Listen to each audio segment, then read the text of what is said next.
Ale równocześnie, można powiedzieć, ja byłem pod bardzo wpływem silnym takiej ideologii, która nigdy nie była formułowana jako ideologia, która moim zdaniem w latach 60., 70.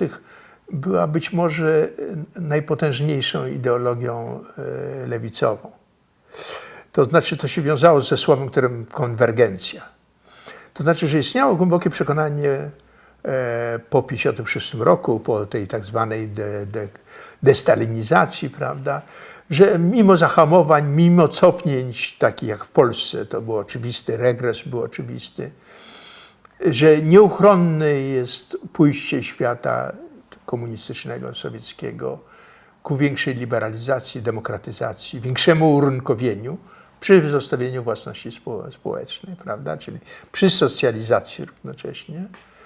Z drugiej strony, że świat zachodni nieuchronnie zmierzać będzie ku socjalizacji. Tutaj państwo opiekuńcze, welfare state był za przykład, prawda, podawany, że to zmierza w tym kierunku, prawda, że innymi słowy, że moment spotkania, czy sam fakt spotkania, że to jest oczywiście niepewne, ale że w jakimś sensie to zbiegają się. I to można powiedzieć, że ta ideologia była zarówno na Zachodzie, był taki wybitny ekonomista, pierwszy, który dostał Nobla, Holender, Tinbergen, który o tym pisał, ale nawet jeżeli ludzie tego tak nie nazywali, to była ideologia, która była silnie obecna.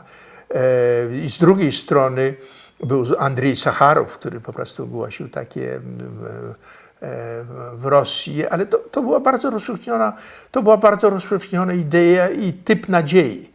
To znaczy, to już nie była nadzieja, może nawet wśród ludzi, którzy się utożsamiali z tym reżimem, uważając, że oczywiście, że on jest niedemokratyczny, ale że on musi nieuchronnie ewoluować, prawda? Nawet jeżeli ta nadzieja bardzo słabła, to było przekonanie, że w jakimś sensie historycznie, że to jest nieuchronne. Że to jest nieuchronne. To znaczy przewidywanie, że to się rypsnie, że to się zawali, że to upadnie. Mówiąc prawdę, niewiele osób było równie odważnych, prawda? W latach jeszcze 50. królowa Elżbieta była, Elżbieta II, ciągle panująca w Wielkiej Brytanii, była witana w Afryce jako przedstawicielka europejskiego socjalizmu, prawda? Wtedy Labour Party rządziła, prawda? I nawet konserwatyści często na Zachodzie mieli taką tragiczną świadomość, to znaczy, że oni byli przeciwko komunizmowi, przeciwko socjalizmowi w takim duchu hajkowskim, że socjalizm nieuchronnie prowadzi do zniewolenia.